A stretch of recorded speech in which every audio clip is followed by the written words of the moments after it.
Hi, Anthony Garcia with Verizon, and we are going to go through part 3.5 is what I'm calling it, and we're just going to do some demos. We're going to look at some one-to-one chats, some group chats, some teams, and team spaces. We're going to create a team and create a team space as well.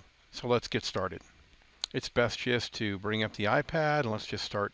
All right, so I want to tell you about the hierarchy first of teams and spaces, so let's go through that.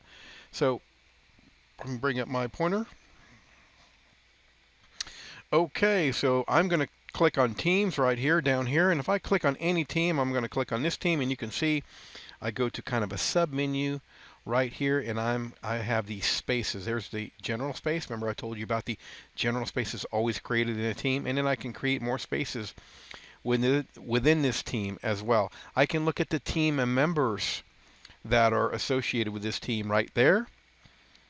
Go back to spaces. Let's go to the general space, and I can also come over here to the right here in this little activity, and I can see the people that are in the space. Okay, I'm looking at people in the space now, whereas before, when I went over here, so what you see over here on the left is the people in the team, and what you see on the right is the people in the general space. Okay, now we'll do a little bit further research in that. Remember I said in a prior, I think it was part 2, where the general space has everybody that's on the team. So that's why you see the same thing there. Okay, so I want to go through that hierarchy again, just so you see. I can go inside a team and then inside a space.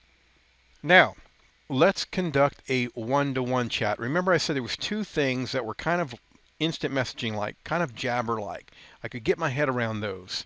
The teams and spaces were a little hard, but I can get my head around a one-to-one chat and a group chat. Okay, and remember again that the one-to-one chat was kind of called the one-to-one chat, but when I had more people in a chat, that was called a space. So, and I called it a group space. Okay, has nothing to do with teams, so let's get out of teams. Let's go down here and go to messages. Okay, I want to contact someone. I just need to instant message them, let's say. What do? Well, a lot of ways I can do it, but what I'm familiar with in Jabber is kind of looking for their name. So I can look for their name. Let's look for Elizabeth Swan. There she is. I can just click right on her name, and I'm taken right into a chat with her. And I can tell her hi. I can text her some things here, or instant message is what I'm going to call it for now. And that's it. That's how easy it is. Let's do a group chat, or what we call a group space. How do we do that? Let me put that away. Remember, I'm here in messages, and you see right here I got a little plus sign. And that little plus sign tells me I can create a new space. Now remember, I'm not in any hierarchy. I'm not in the Teams menu. I'm not down here in this Teams menu. I'm just at messages, and I want to create a space. So this is outside of Teams, not nestled under a team. So let's see. I want to Elizabeth Swan, and I want someone else in there, maybe that we know. How about Eva right there? Okay. And now I can name the space if I'd like. Let's call it test space. Okay, and then right here I can start messaging. Boom.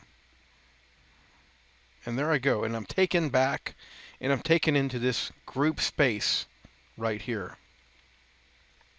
Okay, you can see, here's my posting of messages here, and I can message back and forth with somebody. Here you can see that looks different. It's kind of gray there. Okay, and it's a test space, and it's me and hello, the last thing that was going on in there. And I can still go right over here and go to info, and there is a bug that I discovered there. So let me go out, let me go back in. I'm going to go back to my little 3 ellipses there, and that bug is catching me again. So let's close Spark completely. Let's go back into Spark. Okay, I'm going to go that test space. I'm going to go right up here again, right here. And you see that's different now. I have this info button down here, and it's going to look different. You see there? So, little bug. Anyway, now I have some things different here. So I can edit. You see I can edit if I want to edit the space name. I can add this space to a team. Remember I talked about that in a prior part of this series. We can add this space to a team. If you don't understand that, go back and check out, I think that's part 2. And then I can have my own notifications. I can modify notifications for this space. But regardless of what we're talking about here, I want you to get the concept that this is just a group chat. Yes, it is called a space. I like to call it a group space. Okay? Outside of Teams, has nothing to do with Teams. Okay, so we've looked at a one-on-one chat. We've created a group space with a few folks in it. We know how that works. Let's go and mess with Teams now. All right, so let's go to Teams. I'm going to go to my Teams menu right here, and let's create a team. Okay, let's just create one. Okay, I'm going right up here, create a team. And let's name this Anson Test Team. Test. Let's name it Test. Let's create. Now, once I add that test team here, I can go to team members right here. Okay, and I can add team members. Maybe I want to add Eva. Okay, I want to add Elizabeth. Okay, and I can add as many people as I want inside my company and outside my company. In fact, Elizabeth is outside my company, and let me show you something that I just thought of. Let's go. I'm going to push this check right here. Okay, we've just created now a team, and we've added some people in that team. And remember, if we go to spaces, there's always a general space created under team. Okay, and now let's go to this general space. Remember, everybody's included in this space. So I can start sending messages right here, and that's going to go to everyone in this team. Okay, now I said I wanted to show you something. If I go to these little 3 ellipses over here, and I go to people, I told you that Elizabeth was outside my company. Not in my domain, not in my Spark domain, and that's indicated right here. It kind of calls it out. This orange, I guess that's orange. Her domain is orange, and it's kind of popping out at me, telling me, hey, this person is not in your domain. As you can see, Eva is in my domain. Okay, so that's one way you can see that. All right, you can see it over here too. If I go to the team members, because I added Elizabeth to the actual team itself. Okay, so now we have a team. We just created a team, and the general space was automatically created, and we can create other spaces in there as well. So this is a test space. Okay, now I've created a space, and remember what I told you about spaces. I can either go in that space, and as the moderator, because I created the space, I can go into people, and I can add people. You see here, if I wanted to add people, I'm the only one in that space. Maybe I added a few folks, but I didn't add, let's say, Elizabeth. And let's go in as Elizabeth here. Let me get on my screen, and we're going to take a look at Elizabeth. Now, this is her desktop, and we can see I have some messages from Anson. All right, and then down here in spaces, you see it's a little bit different looking as far as the client is concerned. But in my spaces right here, I can see that there's a test team. All right, and if I go to that test team, in fact, let's go a different way. Let's go this way, and let's go Anson test team. That way I can see all the spaces in there. So I see that I'm a member of the general space. I was a member automatically because I was a member of the team. I was added to the team, or I should say Elizabeth was added to the team. But I also have this other space over here that I'm not a member of. Now I can go ahead, or Elizabeth can go ahead and click on that space, and then she can join that space as well. Okay, if she wants to, because she's a member of the higher team, right? So we can create some. She can create a space in here as well.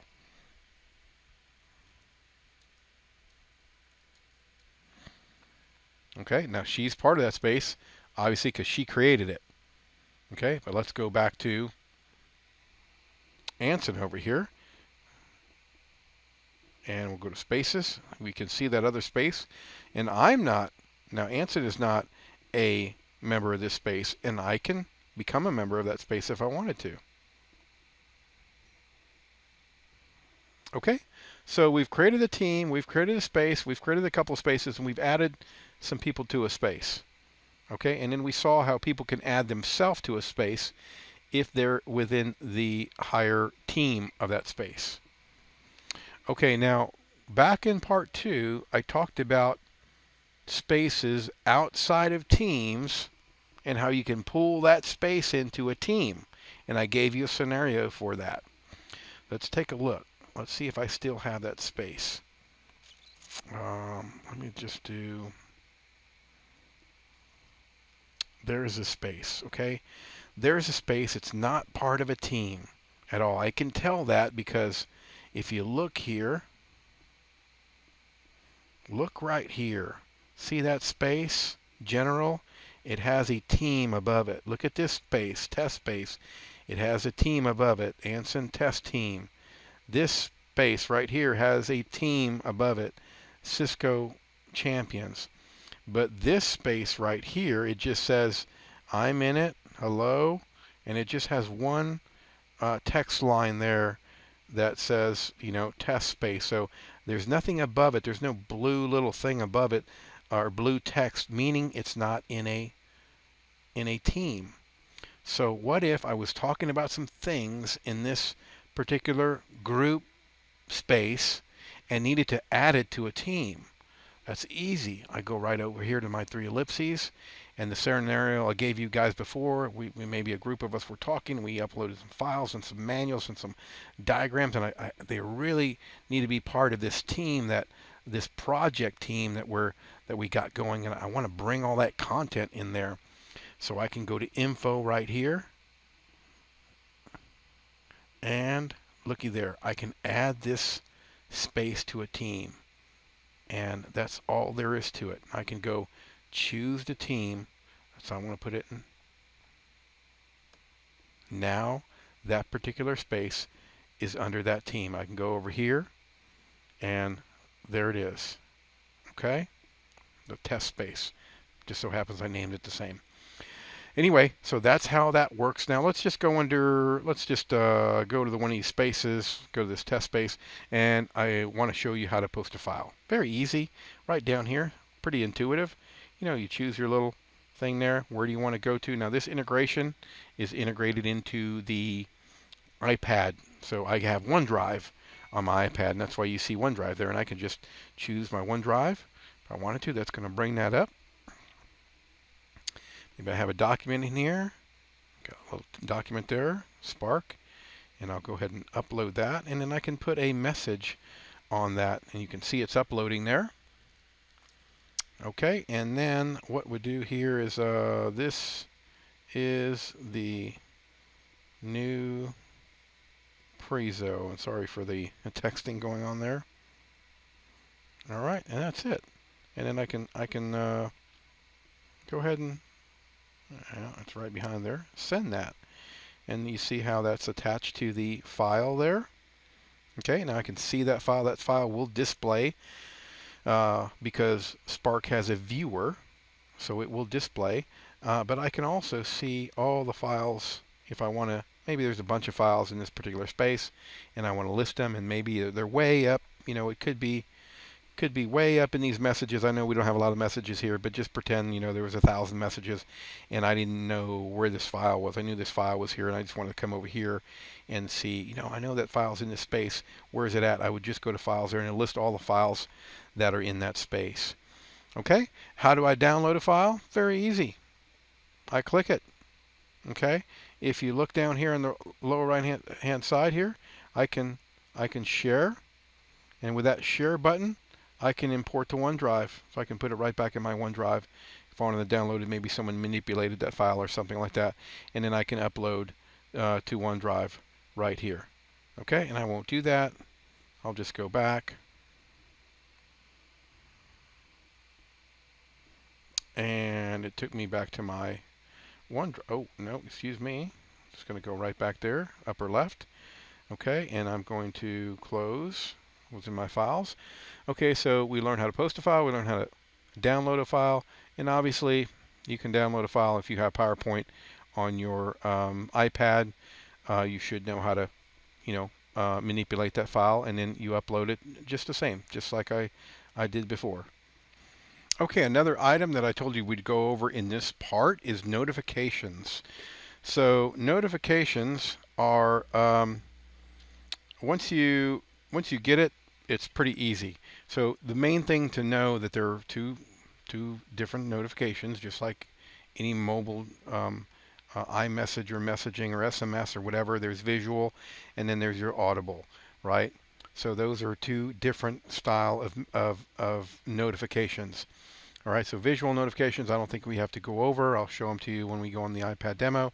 And then audible, these can kind of get annoying pretty quick, so you got to understand how things go. So there's two different settings. The one setting is there's a global setting, okay, and by default, global is set to on. All audible, things on that. Just think if you had 10 spaces or 10 teams with 10 spaces under that, it's 100. And anyone who's posting a message or posting a file or discussing things or having a conversation or starting a meeting or anything like that, you're going to get notified. So you got to be careful on how you craft how you're going to get messages or get notifications. So there's a global setting, and there's also a setting in the space itself. Okay, there's global setting. I just tell you where that's at, and then under the Spark options and notifications, and there's space notifications. There we go. So there's global settings right here, or global notifications, and there's space notifications. Okay, and then I just put a recommendation there, and you can take that recommendation or not. So let's take a look at what's going on here. Okay, first let's go to me right down here. So let me bring that up again here so you can see I'm going to me right here, and I'm going to notifications. So this is the global notifications. So globally, I want everything to go ahead and all spaces, all chats to notify me with an audible notification, a ding, or what have you. Okay, now let's go to my teams, and let's just go to this. We're in this Space Anson test team, and in this team, and let's go to the general space. And maybe this general space is a little chatty. I'm not really interested in what's going on here. I can go right here to my three ellipses here, and then I can go to my info, and then I can turn on and off notifications. I can either take the global, so right there, if I have global on, that means whatever I have globally is going to happen here. Or I can turn that off, and I can manipulate this, maybe all messages, maybe at mentions only. Or you know what, I'm not interested in what's going on in here, and I don't need to be notified on anything here. And I'll still get the visual notifications, but I won't get any dings, or anything like that. So in fact, I think I still get the visual notifications. I'm not sure about that. I'm questioning my my thought on that. Anyway, so that's it on notifications. You just really need to understand that there's global and there's space, and that goes for also the spaces that are outside of teams. Remember, if we have any space outside of teams here, and I don't have one here. Oh, here's one. But if I have a team right outside of here, excuse me, if I have a space right there, I can set, that's just a space outside of a team, and I have the same options there as well. All right, so that's it.